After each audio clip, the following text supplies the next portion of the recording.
भाइयों, मेरा नाम मास्टर ब्रजपाल ब्रजवासी है। सभी भाई और बच्चों, आज मैं तुम्हें एक रामायण से घटना सुनाऊंगा। हम बचपन से सुनते आ रहे हैं कि जब हिरण के पीछे श्री रामचंद्र जी गए थे, तब जो ही उन्होंने मारिच में बाण मारा, राम हे राम कहता हुआ मारिच जमीन पर गिर गया। तब सीता जी ने समझा कि श्री राम संकट में हैं। तब उन्होंने लक्ष्मण से कहा कि हे भ्राता श्री, आप जाइए और श्री राम की सहायता कीजिए। पहले तो लक्ष्मण जी ने मना किया, मगर बाद में कुटी के चारों तरफ एक रेखा खींचकर चले गए और कहा कि हे देवी सीता जी, आप इस रेखा को लांघकर बाहर न जाएं। यह बात वाल्मीकि रामायण और तुलसी रामायण में दूर दूर तक दिखाई नहीं देती है, क्योंकि जब श्री रामचंद्र जी देवी सीता के कहने से उस मृग का अर्थ दो होते हैं, एक हिरण भी होता है और एक सिंह भी होता है। अब जो भी हो, श्री रामचंद्र जी धनुष बाण लेकर उस मृग के पीछे पीछे चल दिए। वह मायावी मृग कभी छुप जाता और कभी प्रकट हो जाता। वह श्री रामचंद्र जी को जंगल में बहुत दूर ले गया। तब रामचंद्र जी ने एक कठोर बाण उसे मारा। मारीच के लगते ही मारीच ने कहा, हे लक्ष्मण, मेरी सहायता करो। जब यह बात सीता जी ने सुनी तो समझा कि श्री राम जी किसी संकट से घिर गए हैं। उन्होंने लक्ष्मण से कहा, हे भ्राताश्री, आप जल्दी जाइए, आपके भ्राताश्री किसी संकट में फंस गए हैं। तब रामचंद्र जी के बारे में लक्ष्मण ने कहा, देवी, श्री राम संकट में ऐसा कभी नहीं हो सकता है। श्री रामचंद्र जी पर संकट आए, यह तीनों लोकों में संभव नहीं है। श्री रामचंद्र जी हर तरह से हर विद्या में प्रवीण हैं, इसलिए उन पर संकट आने का कोई सवाल ही नहीं होता है। फिर देवी सीता ने कहा, हे लक्ष्मण, तुम अपने भाई के साथ वन में आए हो।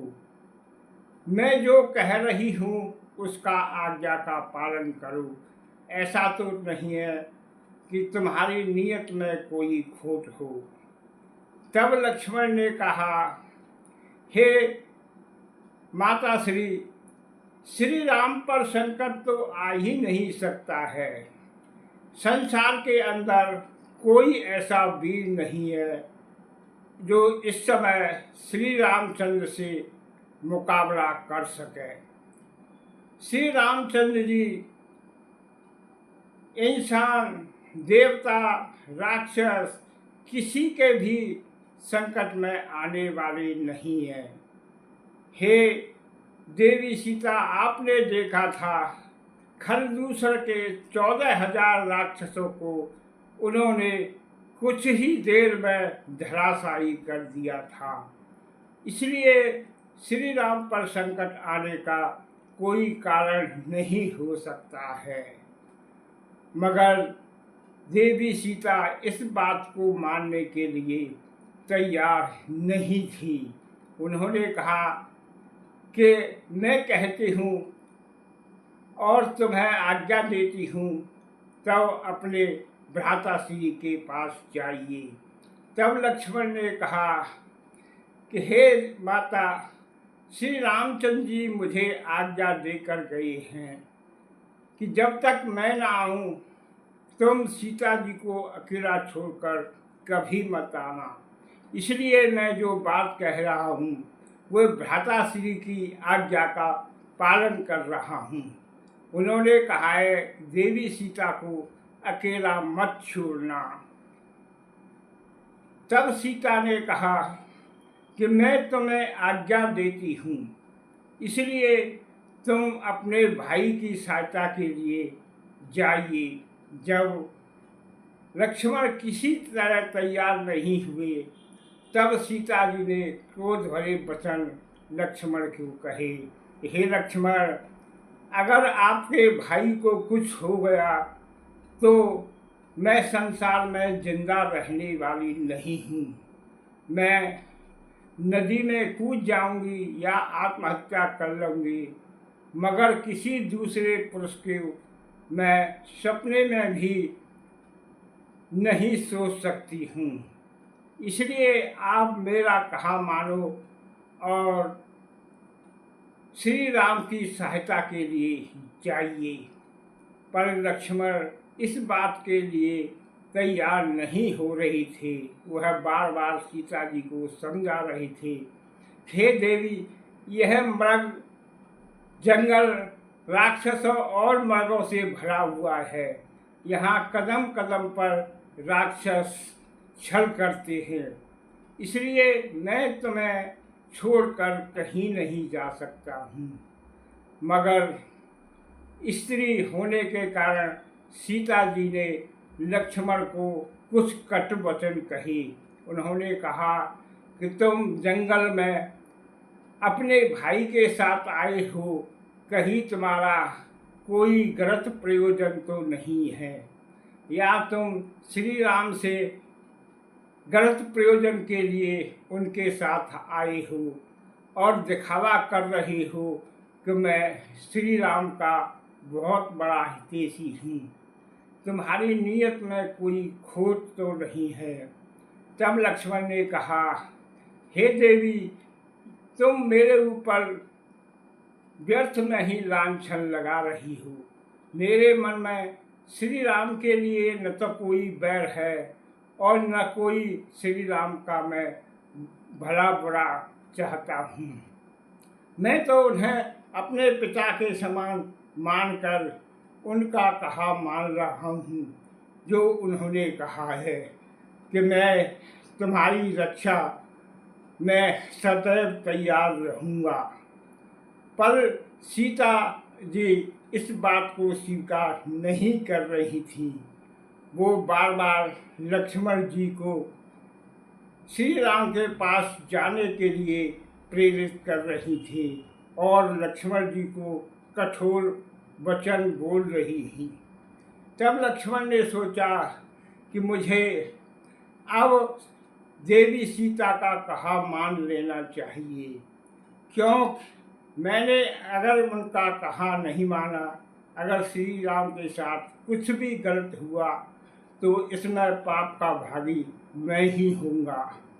तब लक्ष्मण जी ने देवी सीता से कहा कि मैं श्री राम के सहायता के लिए जा रहा हूँ, क्योंकि आप मुझसे जिद कर रही हो, मगर तुम कुटी से बाहर मत निकलना, क्योंकि यहाँ राक्षसों का हमेशा डर रहता है। यह कहकर लक्ष्मण जी धनुष बाण लेकर राम जी के पास चल दिए। उचित मौका देखकर रावण सीता जी को हर कर ले गया। ऐसी धारणा वाल्मीकि रामायण और तुलसी रामायण दोनों में है। वाल्मीकि रामायण और तुलसी रामायण में लक्ष्मण रेखा का कोई जिक्र नहीं है कि लक्ष्मण जी ने अपने धनुष से कोई रेखा खींची थी।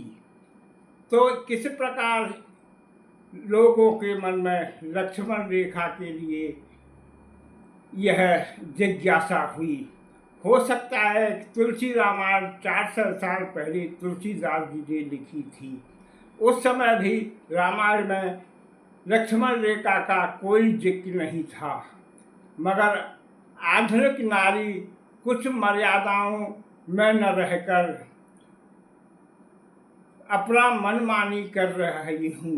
यह धारणा लोगों में उन स्त्रियों के लिए सबक सिखाने के लिए एक मुहावरा बन गई। जो स्त्रियां मान मर्यादा में नहीं रहती और हमेशा बाहर जाने की जिक्र करती हैं, फिर उन्हें कष्ट उठाने पड़ते हैं। यही धारणा लोगों में बन गई कि सीता माता जी भी रेखा से बाहर निकलकर आई थी और रावण उन्हें हर कर ले गया।